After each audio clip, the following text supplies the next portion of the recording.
2 minute के लिए अपनी आंखों को बंद कर लीजिए। श्वासोच्छ्वास पर ध्यान केंद्रित। प्रभु महावीर का स्मरण। आज जिनवाणी के माध्यम से प्रभु महावीर स्वामी के वैराग्य काल का, उनके वैराग्य का चिंतन, उनके वैराग्य की कथा आज हम श्रवण करने जा रहे हैं। मन में प्रभु के प्रति अहोभाव। भगवान, मैं आपके वैराग्य का चिंतन, वैराग्य की कथा को सुनने के लिए शारीरिक, मानसिक, आध्यात्मिक दृष्टि से बिल्कुल तैयार हूँ। मन बिल्कुल शांत, जिनवाणी के प्रति श्रद्धा और इसी श्रद्धा मंगल भावना के साथ अपने ध्यान को पूरा कीजिए। राग द्वेष के विजेता, मोक्ष मार्ग के प्रतिपादक, चरम तीर्थंकर श्रमण भगवान महावीर स्वामी के चरणों में कोटि कोटि वंदन करते हुए एक भवावतारी, चर्चा चक्रवर्ती, भीष्म प्रतिज्ञाधारी, अखंड बाल ब्रह्मचारी, आचार्य सम्राट पूज्य श्री जयमल जी महाराज साहब के चरणों में कोटि कोटि वंदन। जय गच्छाधिपति, व्याख्यान वाचस्पति, उग्र विहारी, वचन सिद्ध साधक, 12वें पटधर, आचार्य प्रभु श्री पार्श्वचंद्र जी महाराज साहब, मेरे अनंत आस्था के आयाम, मम जीवन उद्धारक, परम पूज्य गुरुदेव डॉक्टर श्री पदम चंद्र जी महाराज साहब के चरणों में कोटि कोटि वंदन करते हुए सभी गुरु भगवंतों के चरणों में वंदन करती हूँ। गुरुदेव की आज्ञा से आत्मबंधुओं, अनंत अनंत ज्ञानी, सर्वज्ञ, सर्वदर्शी तीर्थंकर प्रभु महावीर स्वामी, जिन्होंने संसार के भव्य प्राणियों को जिनवाणी के माध्यम से मनुष्य जीवन की उपलब्धि के बारे में बताया। ज्ञानी जन कहते हैं कि मनुष्य जीवन की उपलब्धि क्या है? सफलता है क्या? शांति या संपत्ति? क्या है मनुष्य जीवन की उपलब्धि? हम आपसे पूछना चाहेंगे कि आपके जीवन की उपलब्धि क्या है? संपत्ति, सफलता या शांति? क्या चाहते हैं आप? चाहते हैं कि शांति चाहिए, लेकिन ज्ञानी जन कहते हैं कि जो शांति त्याग से प्राप्त होती है वो शांति संग्रह के अंदर नहीं मिलती, और उसी शांति को प्राप्त करने के लिए मार्ग बताया वैराग्य का। ज्ञानी जन फरमाते हैं कि वैराग्य ही साधक को शांति की ओर ले जाता है। कभी ना कभी इस जीव को वैराग्य की ओर जाना पड़ता है, डिटैचमेंट की ओर जाना पड़ता है, और यही डिटैचमेंट, यही वैराग्य साधक को भीतर से शांति की अनुभूति करवाता है। आचारांग निरुक्ति के अंदर बताया, लोक का सार धर्म में है और धर्म का सार आत्मज्ञान में है, आत्मज्ञान का सार संयम में है और संयम का सार निर्वाण में है। आत्मबंधुओं, ज्ञानी जन ने फरमाया कि अगर इस जीवन से सार निकालना है तो साधक को वैराग्य की ओर जाना चाहिए। उत्तराध्ययन सूत्र के अंदर भी भगवान ने बताया कि जहाँ चित्त राग से मिट जाए, जहाँ चित्त में कोई राग नहीं बचेगा, वहीं पर स्थिर चित्त और वहीं पर समाधि प्राप्त साधक को हो जाती है। इसीलिए ज्ञानी जन ने बताया कि राग भाव से ऊपर उठना चाहिए। ज्ञानी जन ने यह भी बताया कि वैराग्य का मतलब यह नहीं कि आप संसार से भाग जाओ। वैराग्य का मतलब जीवन से भागना नहीं, लेकिन भीतर से समझना होगा और समझ करके अपने जीवन में मोह से ऊपर उठना, उसी का नाम वैराग्य है।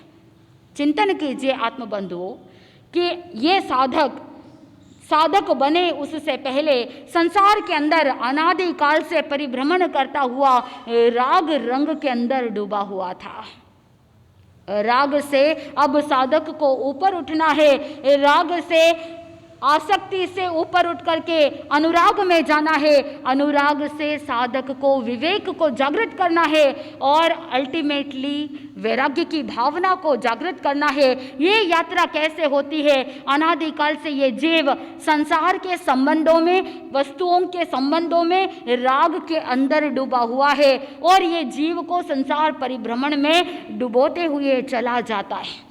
और जब राग भाव जागृत हो जाता है, यही राग भाव उस व्यक्ति को आसक्ति की ओर ले जाता है और आसक्ति में जब व्यक्ति डूबता है तो संसार के अंदर गोते लगाते रहता है, लेकिन विश्राम नहीं मिलता।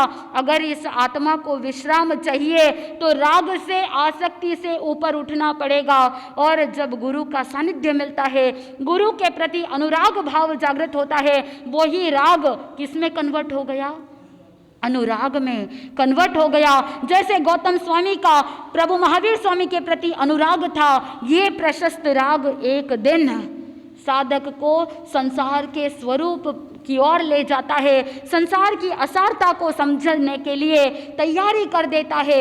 इसीलिए इस राग भाव से ऊपर उठ करके जब साधक अनुराग की ओर आगे बढ़ जाता है, मन में चिंतन करता है, संसार की नश्वरता को देख करके उसे समझ में आ जाता है, क्या यही सत्य है? क्या मुझे ऐसे ही इतने लंबे समय तक मैं इस राग रंग के अंदर डूबा हुआ था? और उसी समय उसकी यात्रा आगे बढ़ती है, विवेक जागृत हो जाता है।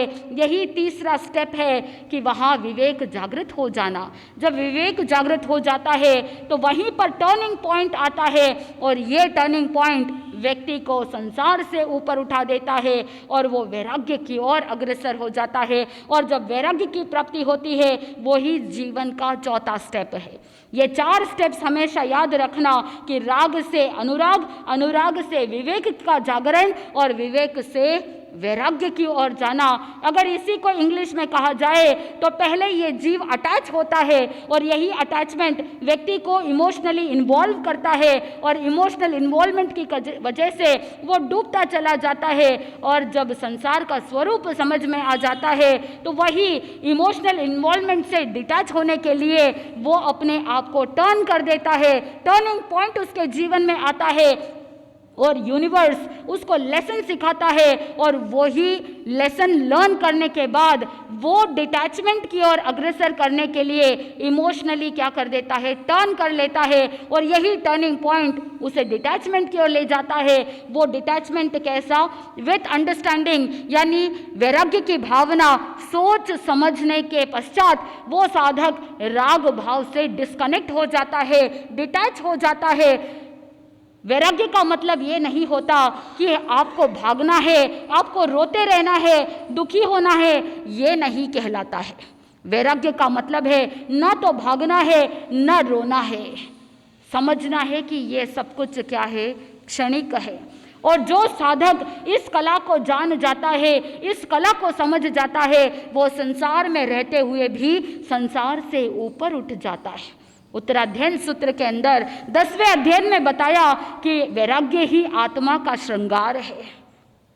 जो साधक भीतर से वैराग्य को जागृत कर लेता है, डिटैचमेंट को जागृत कर लेता है, उसकी दृष्टि बदल जाती है। और जब दृष्टि बदलती है तो जीवन की प्राथमिकताएं भी बदल जाती है। वहाँ पर भोग की जगह योग ले लेता है, संग्रह की जगह संयम ले लेता है, और जीवन बहुत सरल बन जाता है। सरल तो बन ही जाता है, लेकिन साथ में प्रभावशाली भी बन जाता है। 2 शब्द आते हैं, संवेग और सम्यक दृष्टि। ज्ञानी जन ने बताया कि संसार से वैराग्य भाव को प्राप्त करना, संसार से उदासीन भाव लाना, उसी का नाम संवेग है। और जब तक संवेग नहीं आता तब तक दूसरा शब्द है सम्यक दर्शन, यानी सम्यक दृष्टि की प्राप्ति करना। प्रभु महावीर स्वामी कहते हैं कि जब तक संवेग नहीं आता तब तक सम्यक दर्शन भी शुद्ध हो नहीं पाता। इसीलिए अगर सम्यक दृष्टि पानी है, सम्यक ज्ञान के साथ सम्यक दर्शन को प्राप्त करना है, तो क्या चाहिए? वैराग्य भाव चाहिए। मैं आपसे पूछना चाहूँगी, क्या आपके जीवन के अंदर वैराग्य भाव आता है? बहुत बार आता है और चला जाता है, क्योंकि आपको संसार के पदार्थों को क्षणिक समझना था, आपको अपने संसार के जितने भी संबंध है उन्हें क्षणिक समझना था, लेकिन आपने किसको क्षणिक बना दिया? वैराग भाव को क्षणिक बना दिया। कुछ समय के लिए वैराग आता है और उसके बाद चला जाता है, पुनः राग रंग में चले जाते हैं। ज्ञानी जन ने कहा एक एक अक्षर का ही फर्क है, एक तरफ राग है तो दूसरी तरफ रंग है। चिंतन कीजिए कि ये जो संसार का रंग आप देखते हो, रंग बिरंगे पदार्थ देखते हो, लोगों के रंग देखते हो, अलग अलग समय में अलग अलग प्रकार के इमोशंस देखते हो, आपको बड़ा अच्छा लगता है, लेकिन उस रंग में कब ऐसा कोई काला रंग घुल जाए, मेडिकल साइंस के हिसाब से और विज्ञान की दृष्टि से ब्लैक और वाइट कभी कलर कहलाते ही नहीं है, दे आर कलरलेस। ब्लैक और वाइट कभी कलर कहलाते ही नहीं। तो ज्ञानी जन ने कहा कि अगर रंग में अगर भंग हो जाए, कलर में ब्लैक मिल जाए, तो वो रंग क्या हो जाता है, बेरंग हो जाता है। वही रंग अगर बेरंग हो जाए तो आपको अच्छा नहीं लगता, लेकिन ज्ञानी जन कहते हैं अगर राग बेराग में बदल जाए तो कितना अच्छा होता है। रंग बेरंग नहीं होना चाहता है, लेकिन मैं कहती हूँ कि राग अगर बेराग बन जाए, एक केवल एक शब्द है, एक अक्षर है, राग के सामने अगर जोड़ दो तो जीवन का मूल्य बदल जाता है, और रंग के सामने उस अक्षर को जोड़ दिया जाए तो जीवन फीका लगने लग जाता है। आपको क्या चाहिए, बेरंग चाहिए या बेराग चाहिए, क्या चाहिए? अरे बोल तो दीजिए, आज वचन से बोल रहे हो, कभी मन में भी ऐसा भाव आ जाए और आपको ऐसा लगता है कि वैराग का मतलब है संसार का त्याग कर देना, वैराग का मतलब है कि दीक्षा ले लेना, लेकिन अगर थोड़ा सा ब्रॉड चिंतन किया जाए तो संसार में रहते हुए भी वैराग्य की आवश्यकता है। संसार के अंदर रहते हुए भी संयम की आवश्यकता है, क्योंकि ज्ञानी जन कहते हैं आपके कार्य शैली में कुछ परिवर्तन लेकर के आ जाना। और जब वैराग्य झलकता है, संसार के अंदर जीवन जीने की कला आ जाएगी। सबसे पहला परिवर्तन जीवन के अंदर, फिजूल खर्चे बंद कर दो।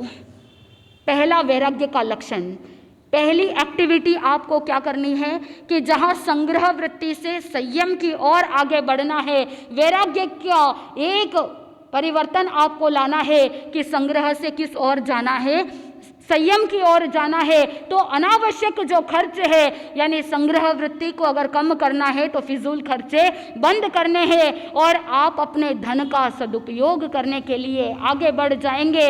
इसका मतलब है आपकी वृत्ति क्या हो गई है, बदल गई है, आपकी एक्टिविटी बदल गई है, आपकी कार्यशैली में परिवर्तन आ गया है। धीरे धीरे आप संग्रह से संयम की ओर अग्रसर होते जाएंगे।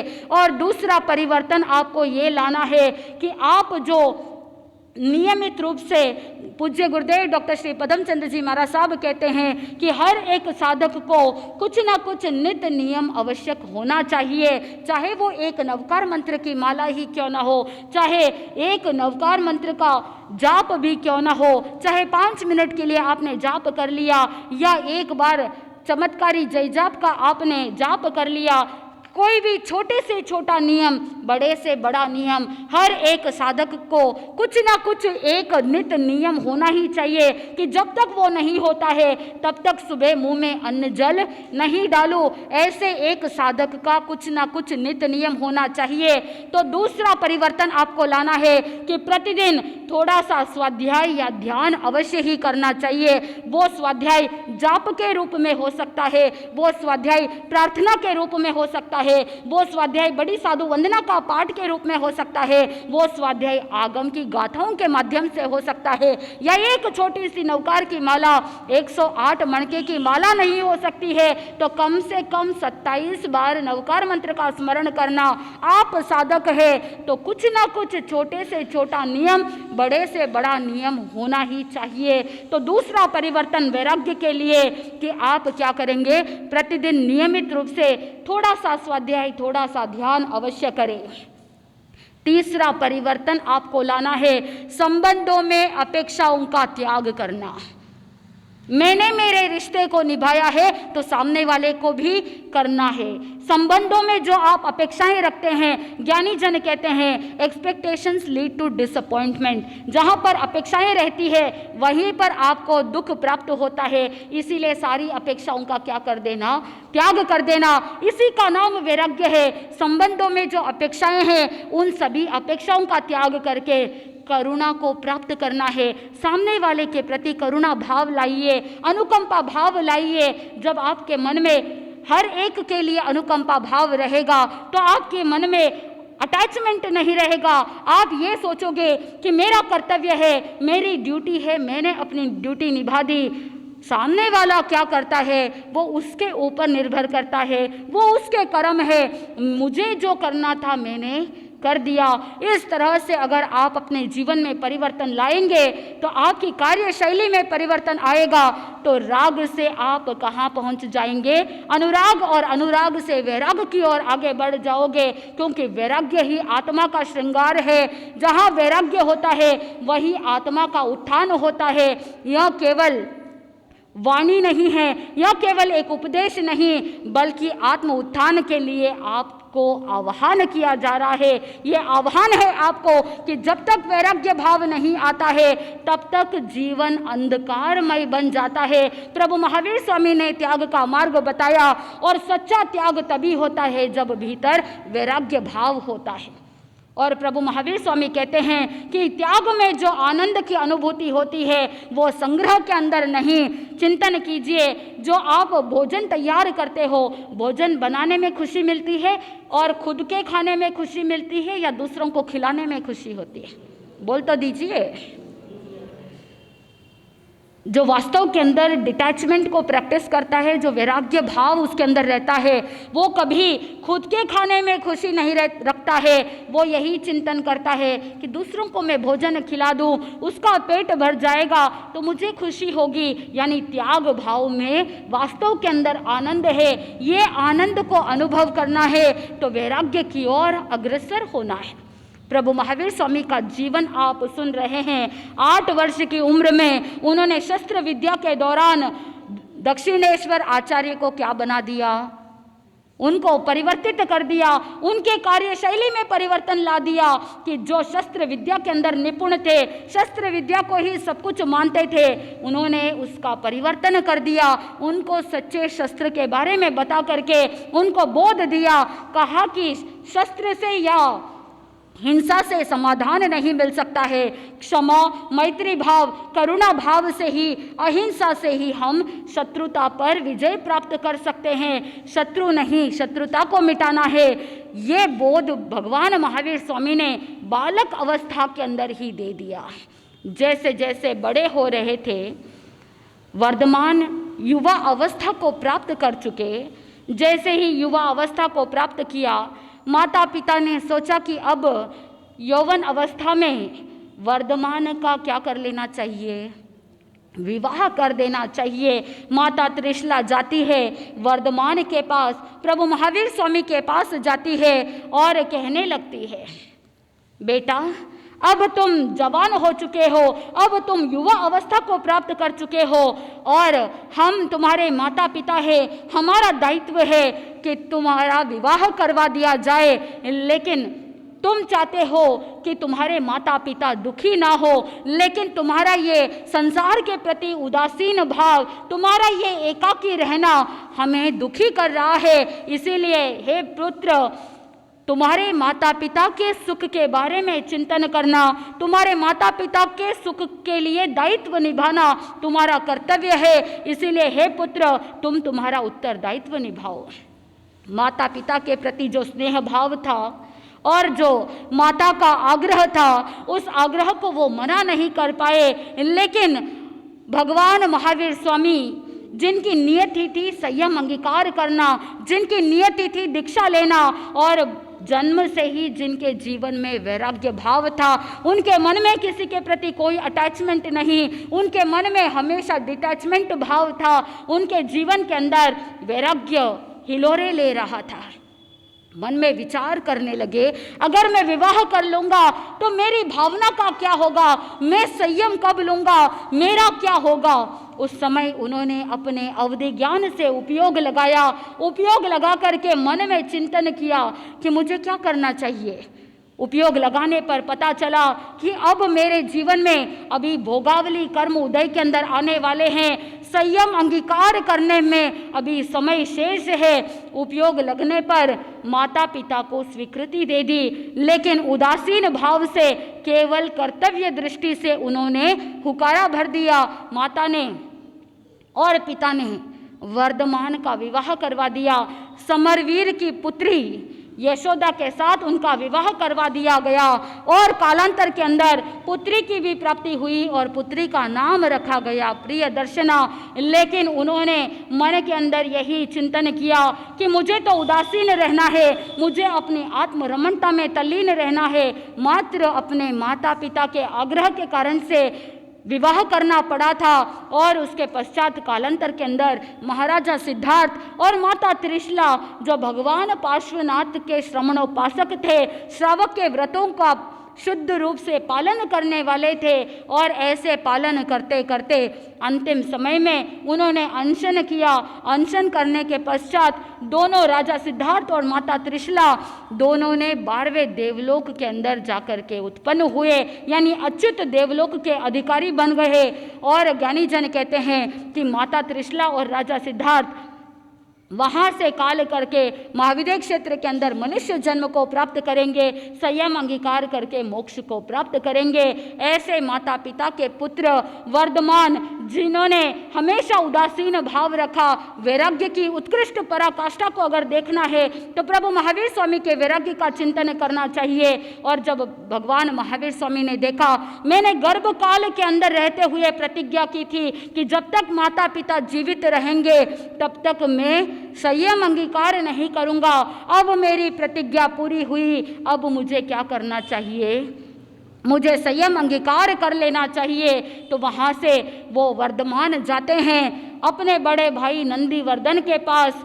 अब जब याचना करते हैं, जब परमिशन के लिए पूछते हैं, अनुमति पूछते हैं कि दीक्षा लेनी है, संयम अंगीकार करना है, बड़े भाई को कहा कि मुझे संयम अंगीकार करना है, तो राजा नंदीवर्धन बनते हैं या वर्धमान को राजा बनाने की योजना बनती है। क्या उनको संयम लेने के लिए तुरंत आज्ञा प्राप्त हो जाती है या क्या अड़चन आने वाली है?